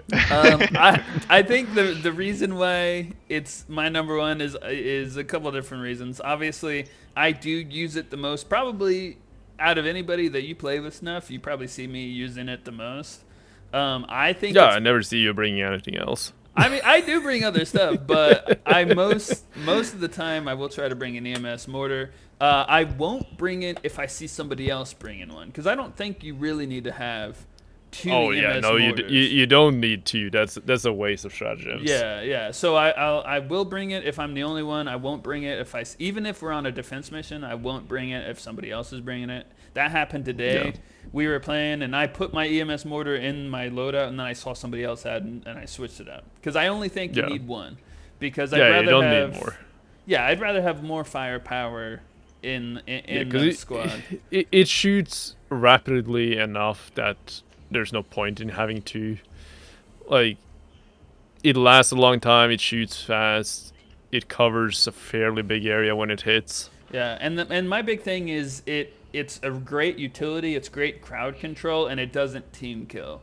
And so the big problem with auto sentries in general is even the auto cannon, the auto Gatling, the auto machine gun, they can all team kill if you don't play them correctly. Yeah. The EMS cannot team kill, and that's why it's like my number 1, because it gives a lot of utility to your squad without being like a detriment. So when I do bring it now and then, but it's in very you have to be very, like, I played a lot of this as you know, and when you use the EMS, like when I bring it, I check everyone's loadouts, like primaries and stuff, before I bring it. The reason being, if someone is a close range person, that EMS fucks over that person completely. Yeah, because it will slow them down. As I mentioned to you here the other day, like if someone is close range, please don't bring it, because it will fuck over that person so badly. That's true, but also at the same time, it's not going to kill that person. No, but it will kill them by letting the enemies kill them. But you can also jump out of it, whereas the bugs, they won't. Yes, you can, but the thing is, by the time that, especially on bots, you are both swarmed and being shot at the same time, and usually that end up in a death. Yeah, that's true. And then the last episode we did mention it's really good for longer range players if you're using the anti-material rifle, autocannon, longer range stuff. And also, I think the best pairing with it is other auto sentries. So if you're the rest of your team is bringing in, even if somebody brings in a mortar, right? Normally I would say don't, But I think that the EMS mortar, if you're going to bring in a regular mortar, you have to bring in the EMS mortar. Because Agreed. without that, the mortar, by the time the mortar actually shoots a shell, those enemies are probably long gone. But what happens is the EMS mortar locks them down in a specific area. Now your mortar is effective. Also, same thing with the autocannon sentry, the Gatling sentry, the machine gun sentry. Yeah, and usually the best thing is to place like the mortars in some kind of hole or a ditch somewhere where they can't be shot at directly. Yeah.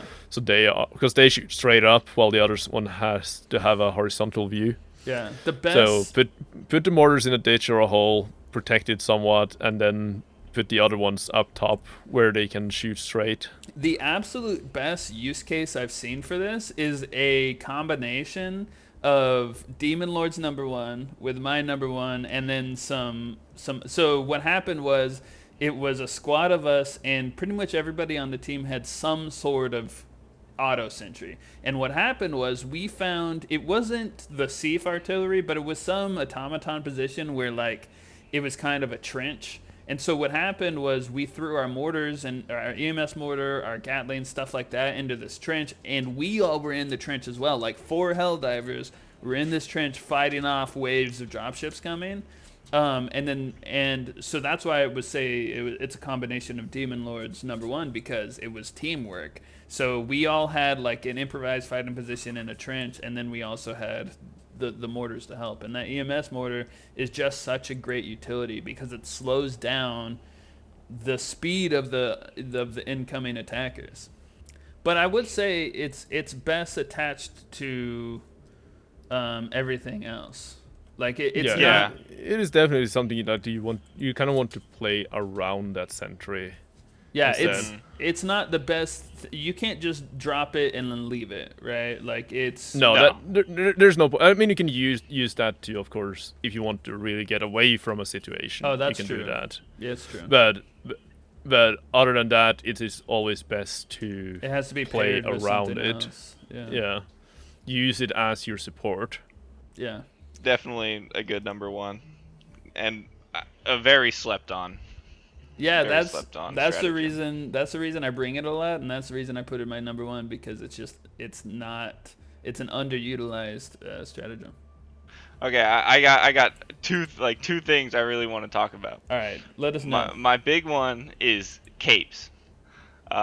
Mainly because I have one gripe for a certain cape in the game. It used to be my only cape I would ever wear, and it's the holder of the yellow line, and it was my favorite cape because I generally pick them based off the description of the cape and like what it's about when you wear it.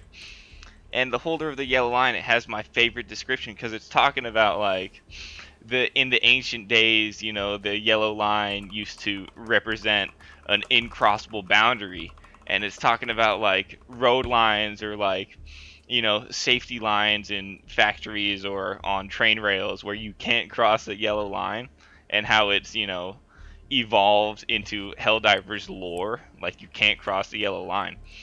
And that was my favorite cape, and I would always wear it. But then they added a blue interior lining to that cape.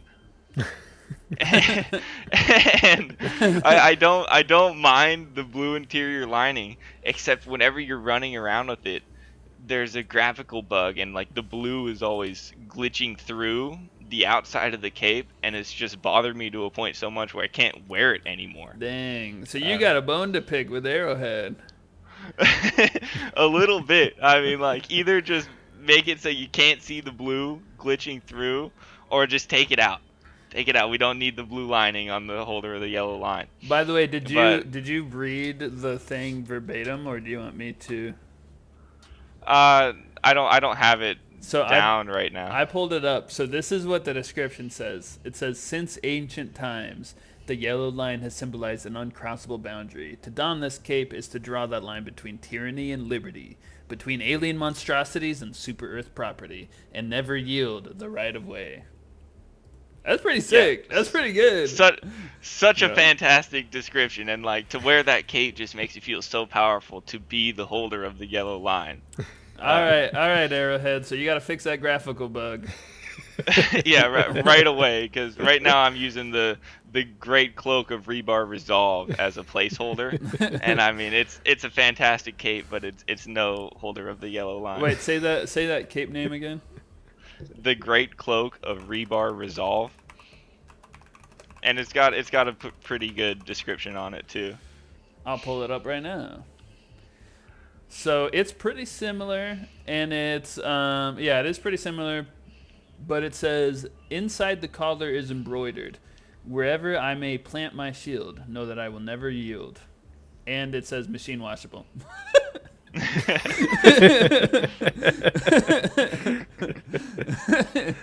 That's awesome, man. That's like that's great. That's like in keeping with the brand of kind of Helldivers too. It's like awesome and then funny. Yeah, it's a decent placeholder. But I want my OG cape back, please. And my next point I wanna touch on, and it's pretty much for Snuff since he's level 150. I want to know what advice you'd have for people on that level 150 grind, or how they can get there better, get there more effectively. Well, generally the most effective thing is going level 10 and clear everything on the map, do every side objective, every base, every main mission, and then extract. That is generally like the most effective way to do it. But what I always recommend to everyone to actually not just get to level 150, because I don't give a fuck about level as long as you're a good player. Because there's a lot of 150 players that have just been grinding to get to 150 just to have the status as a 150, but they suck at the game still. And then what's the point, man? Right. Why? So Right. My advice to everyone is usually going solo missions. Start on 1 and master 1, and that everyone can master 1, right? And then you jump to the next difficulty, master that difficulty on all solo, then go to the next one, master that one, and then so on until you have mastered level 10. And then when you have mastered level 10, you just keep going on level 10. Because that is the best way to actually get good at the game while also getting the XP that you need. Okay. And so I brought it up, and you answered the question right away that, full clearing level 10 super hell dives is faster. But I guess I was wondering, so full clearing it, you get the most XP. But what if you were to, go in a level 10 and then as quickly as possible do the main objective and extract? So at that point, you could maybe do 2 level 10s in the same time as you would do 1 full clear level 10. You can do that, but the thing is, when you master... It's undemocratic. It's undemocratic, that is one thing. But when you have mastered the levels solo, you can do the levels 10 so quickly with all side objectives and bases that you get so much more XP by doing that each mission that it doesn't really matter anymore. Okay. So that is why I always recommend people go solo once a week at least and just get good, kind of. You just have to master you have to master the level you're at before you go to level 10, because what you see a lot of people, especially if you play with randoms, there's a lot of high level players that have just been playing since the game came out, and they always want to play on the hardest difficulty, but they're not doing well. They die all the time. That happens to everyone. Like, sometimes I die all the time during a mission, but people don't understand why there's 10 levels, it seems like, because they just want to play on the highest difficulty. But the thing is, when you then drop into a team, is that you just waste all of the reinforcements and then you fuck over the rest of the team. Right. Yeah, no, so I think what the simple answer to my question is, if you want to be level 150, play like a level 150. Yeah, get a full squad, play level 10 if you want to get there fast as possible. Be a full squad. But as I keep saying, it's not about being high level, it's about doing the mission effectively and with less casualties is the best way to do it. Yeah, perform at a high level before you become like a high level. I see a bunch of level 30s that are way better than a lot of 150s that I've seen. Because they actually try to focus on the tactics and help out the team and play it smart. Yeah, I when I was first starting out, I was going solo through the mission stack. So I started on one. I wanted to unlock Super Helldive, so I was doing them solo, and I got to Super Helldive at like level 17. And then at that point, I was like, okay, well, I'm gonna need a little bit of a group so I can have access to more stratagems. And everyone was like, "Whoa, Super Helldive at level 20, that's crazy." But like, and then at the end of the Helldive, they'd take it back. They'd be like, "I'm sorry, like, you were actually extremely helpful. Thank you." Exactly. So that's what I mean. If you play it in a supporting way, where you actually play around your team, you think about what you're doing instead of just engaging in every battle. Every single enemy that you see, some people just run in and start engaging, and then suddenly 2/3 of your reinforcements are gone, and then you actually go to the main mission area and you actually, let's say you're doing the geo survey and they start dropping ships on you, and then you get swarmed, and then suddenly you don't have any reinforcements left because of that one person who just engaged with every single enemy they saw and died immediately. And that is, if you see in a lot of the Facebook groups and the different Discord groups, people are always like posting different things about, this person needs to be kicked and so on and so on. Yeah, it's because those people don't play around their team. They're getting greedy. Their ego is too high. Yeah, that all ties into my number one of the top 5. Like, teamwork is crucially important. Yeah. Teamwork is key.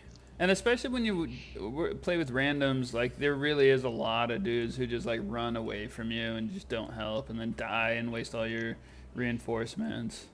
Yeah, like if you're good enough to hold down the line, then hold down the line for the other ones get out, and then fight until you die. But most people aren't at that place, and then they just get abandoned by the rest of the squad, and then they have to deal with everything, and then they get shot in the head while they're trying to run away from the situation.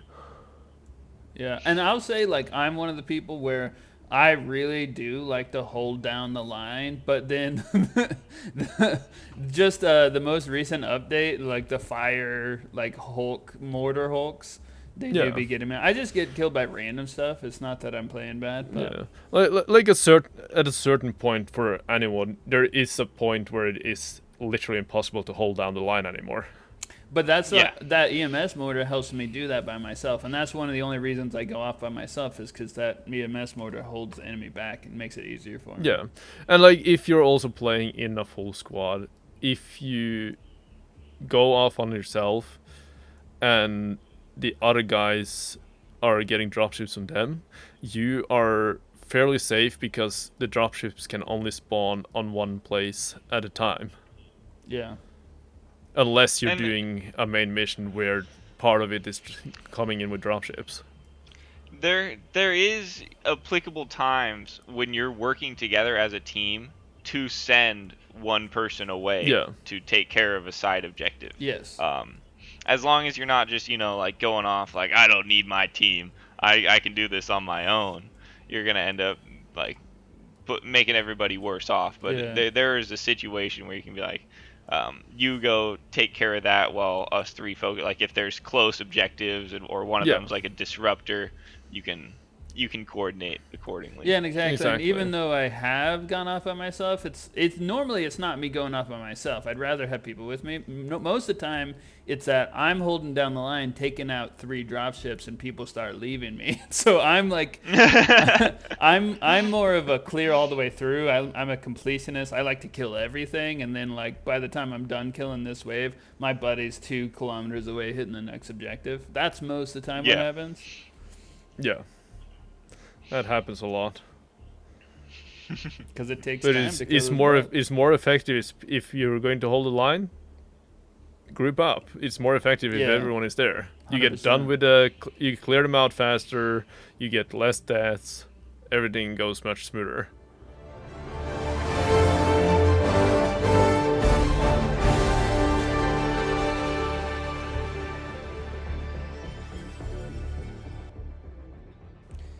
Well, hey guys, I think it's time to do the next segment.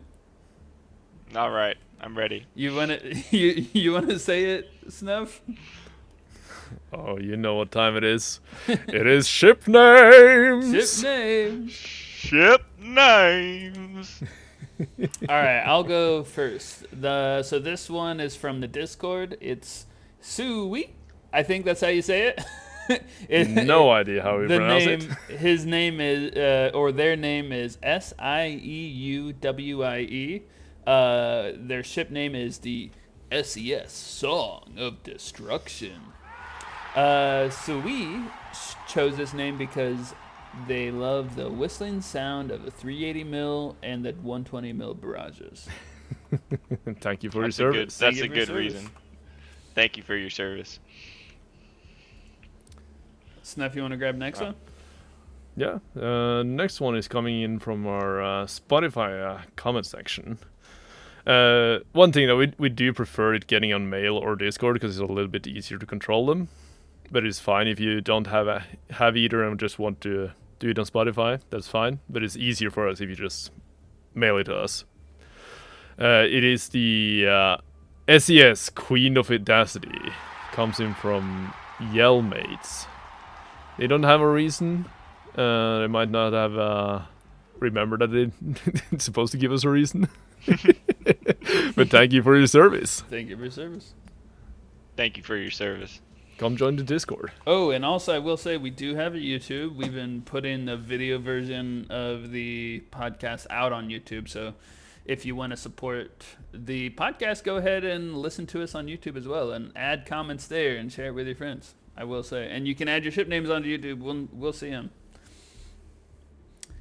So, Demon, you got the last one. All right, I'm taking this one. This one was emailed into the podcast by Jack Slung. His ship name is the SES Superintendent of Justice.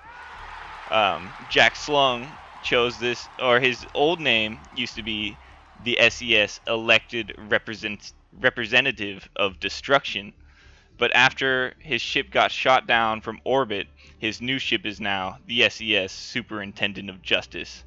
He chose this name because it makes him think of one of the Simpsons jokes.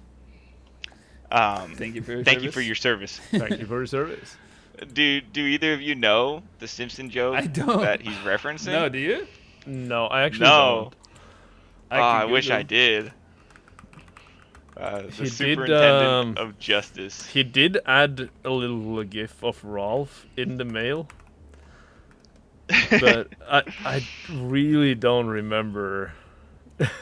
The superintendent. Where he's from. He's actually he supplied a YouTube video. It says the Superintendent Chalmers was introduced in the episode Whacking Day as a boss for Skinner. Harry Shearer and Hank Azaria, the voice of Chalmers, fell right into the characters and quite often ad-lib between them. That's all I got from Googling it. I feel like I gotta, do some research on the Simpsons. Yeah, he's applied a YouTube video, so I will watch that later, I think. Okay. Yeah, that's a good name though. The Superintendent of Justice. Yeah. I like that one. Yeah, and we need more ship names. So if you haven't joined the Discord or you haven't sent us your ship name, go ahead and send that in. So Snuff. First of all, I don't think we really covered it, but how did the last community challenge go? The community challenge is still going. It's going until Monday 6 p.m. Now I don't know which time zone that would be. It just says Monday 6 p.m. So it goes on to 31st of March, basically. Oh, it's the Super Earth Standard Time Zone. Yeah. But yeah, we don't have any new challenge yet, since that one is ongoing, but we will have one soon enough after some polls I think I will post. But what I will do is do some congratulations and welcome some people into Valhalla. All right. All right. And that is Darsrad and Coyote J from our Discord. Jeg sier velkommen til Valhall. Velkommen, ekte berserkers. There you go. They did the Berserker Challenge. They dropped in with me yesterday. Dars, especially Dars, I gotta say, he's been grinding this so much. I talked to him a little bit on Friday night, and he sounded so devastated because he's been grinding so hard, dude. He's been attempting this challenge every day for like 2 weeks. Yeah. And he was like, I've given up, man. Oh, fuck that, Dars. You dropping in with me tomorrow on Saturday. We're getting you that challenge. You deserve it. You've been grinding so hard, and he finally made it. So they are both now in Valhalla. We'll never see them again until Ragnarok. And yeah, good times. And thank you for your service. Thank you for your service, guys. Thank you for your service. Awesome. Valiant effort of Valiant Helldivers effort. right there. He was so incredibly happy when he finally got it. I've never experienced Dars that happy. He popped a brand new whiskey bottle when to celebrate it. Oh my gosh. He was in ecstasy, man. Yeah, man, I can't imagine. Every day I was hopping in the Discord seeing Darth attempting that challenge. Yeah, I think he's still riding that cloud of ecstasy, man. That's amazing. It's just an honor to know you're fighting along Helldivers like that on the front line. Yeah. Even if you're not with them directly, you're out there. You're out there spreading democracy. How's the challenge going for you though, Demon? You've been grinding a little bit as well. I put in some work trying to get the top melee kills, and I put up a number that I was happy with, and then I was shown the truth. I had 384 melee kills. That's pretty good. But then I was shown that I'm nothing but small fry later in the challenge, and I put enough blood, sweat, and tears that I'm okay with being, I think currently for the Valhalla title, it is I think it's Gunrunner that's in the lead with 578 melee kills. Wow, which is wild. Yeah. Like even what you did is absolutely great, man. It's more melee kills than most people have done in their whole hell diving career. Yeah, I was really proud of it. I have 10. Yeah, you should be. You should definitely be proud of it, because it is not an easy thing to get. Like, even 50 melee kills is usually what most people get if they really go in for the melee. But to get over 300, almost 400, very, very valiant effort. You still have today and a little bit of tomorrow to grind it if you really, really want that title. But you gotta grind. At this point, I think Darth Wrath deserves it. And also, I don't know if I'm gonna be capable of giving him a run for his money. Yeah, I mean, but I do have a plan though if you want to beat Gunrunner on this. If you get a full squad, one person go melee, and the rest are medics with stim pistols. I wouldn't feel right about it, because I saw his screenshot, and he went in solo and he did it all, as you should. But I haven't completely given up on the Berserker challenge. I think I have it in me. I might be able to do it. I believe in you, man.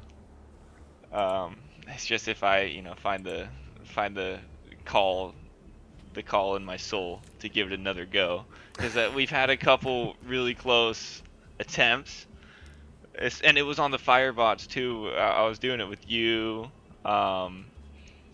Bacon, and there was one other, and I'm forgetting his name. Do you remember who we were doing it with? It was me, you, Bacon, and Gutsy, I think it was. Yeah. One of Gutsy. you guys in the server. I didn't want to reference him and not bring up his name. That would be devastating. I think it was Gutsy that joined us. Yeah, that's who it was. But yeah, we were doing great, and honestly, Bacon was holding his own too. Yeah. And that was a great time on the firebots. Thank you for that, Snuff. You're most welcome. But even though I probably died more to the mines than anything else. And I'll That's say sacrifice. this: if any listeners finds us in 6 months and want to do the Berserk year, I have a feeling Snuff may grant you the title in 6 months, even though the challenge is ended. So if you want to melee out and clear a whole map on level 10 Super Helldive with nothing but an axe, go ahead, do it, send us a screenshot, and I'm sure Snuff will still give you the title. Maybe. But all right, yeah, so next episode we should have a new community challenge. That'll be fun. And Yeah, we might have one up and running. We'll see. And yeah, so expect that episode to drop probably the week of the 7th, April 7th.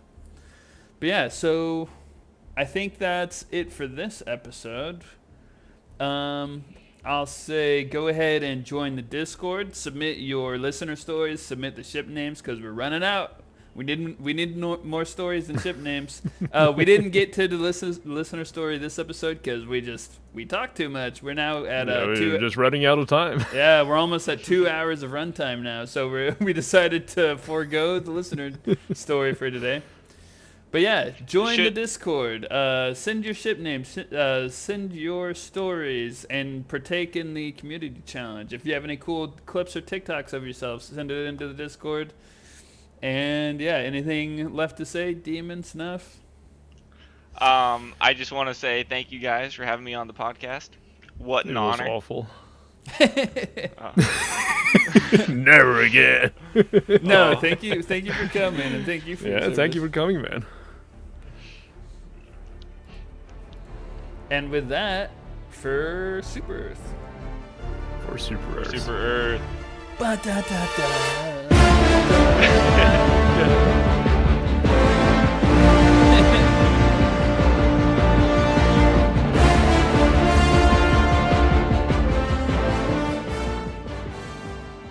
All Super Earth podcast content is based on the game Helldivers 2, created by Arrowhead Game Studios and published by Sony Interactive Entertainment.